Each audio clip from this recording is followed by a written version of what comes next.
Assalamualaikum Dunsana.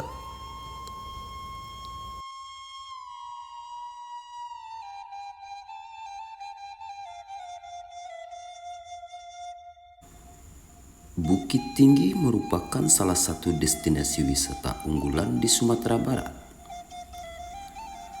Kota yang dibangun oleh Belanda pada masa penjajahan ini terus berkembang menjadi kota modern yang kental dengan adat budaya Minangkabau, berbau dengan bangunan-bangunan peninggalan kolonial yang masih berdiri tegak, memperkaya keindahan landscape kota yang dijuluki Faris Van Sumatera itu. Dahulu Bukit Tinggi merupakan bagian dari salah satu nagari di Luar Agam yang bernama Nagari Kurai Limojorong.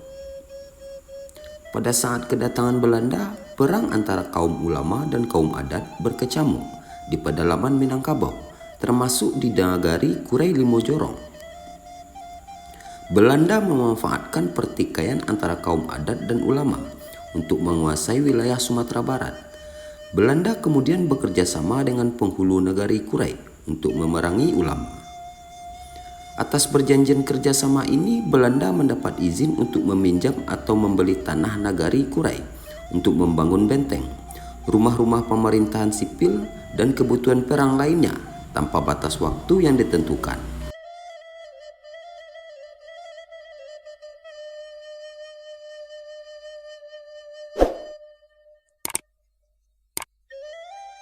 Bukit Jirek menjadi daerah pertama yang dipinjamkan kepada Belanda. Di bukit ini Belanda membangun benteng Strechat pada tahun 1825 sampai 1826 yang kemudian dikenal dengan nama Fort de Kock oleh Kapten Johan Henry Conrad Bauer. Dengan dibangunnya benteng ini, Belanda memperkuat kendali atas daerah tersebut, memberikan landasan untuk mendominasi dan memperluas kekuasaan mereka di sekitar Bukit Tinggi. Pendirian benteng ini juga secara tidak langsung menjadi penanda dimulainya periode kolonial di Nagari Kurai Limojorong.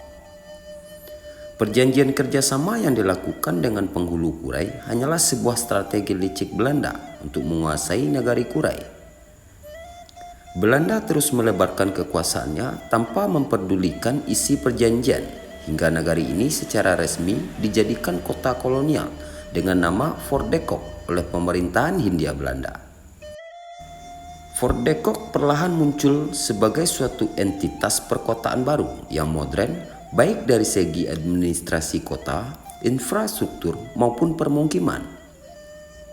Belanda menciptakan wajah baru Nagari Kurai, sebuah wajah kota modern dengan sentuhan arsitektur Eropa yang khas.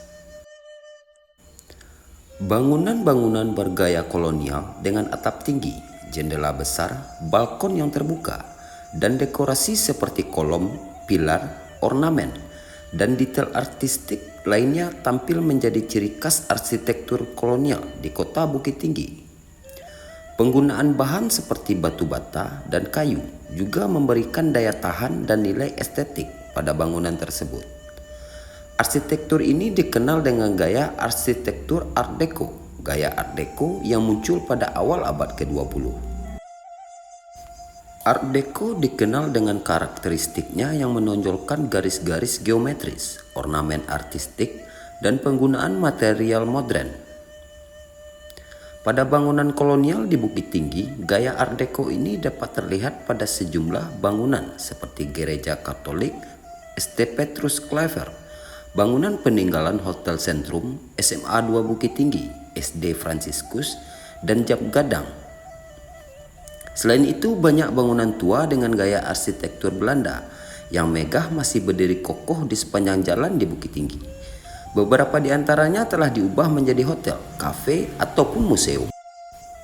Yang menarik adalah terdapat rumah gadang dengan model perpaduan antara budaya Minangkabau dengan arsitektur kolonial, di mana bagian bawah rumah gadang dibuat menggunakan semen dengan ukiran khas Eropa.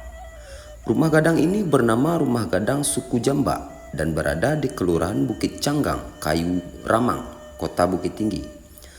Keberadaan rumah gadang ini memperlihatkan adanya hubungan yang intens antara masyarakat Minangkabau dengan bangsa kulit putih pada waktu itu hingga mempengaruhi bentuk rumah gadang tradisional mereka. Tidak hanya warisan fisik, keberadaan Belanda di Bukit Tinggi juga mempengaruhi berbagai aspek kehidupan masyarakat, di antaranya sistem pendidikan. Belanda menjadikan Bukit Tinggi sebagai pusat pendidikan mereka di Sumatera Barat.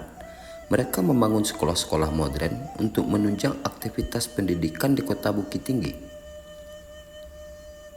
Keberadaan sekolah-sekolah ini tidak hanya mempengaruhi infrastruktur pendidikan, tetapi juga membawa perubahan dalam kurikulum dan metode pembelajaran yang diperkenalkan oleh orang Belanda. Meskipun terdapat segregasi dalam sistem pendidikan pada masa itu, namun sekolah-sekolah Belanda membawa pengaruh positif dalam meningkatkan akses pendidikan bagi masyarakat lokal. Selain itu, keberadaan sekolah-sekolah Belanda juga menciptakan kesempatan bagi penduduk lokal untuk bekerja sebagai guru, staf administrasi, atau dalam kapasitas lain di lingkungan sekolah. Hal ini memberikan dampak ekonomi dan sosial yang signifikan bagi masyarakat setempat, serta mempengaruhi perkembangan budaya dan pemikiran masyarakat lokal pada masa itu.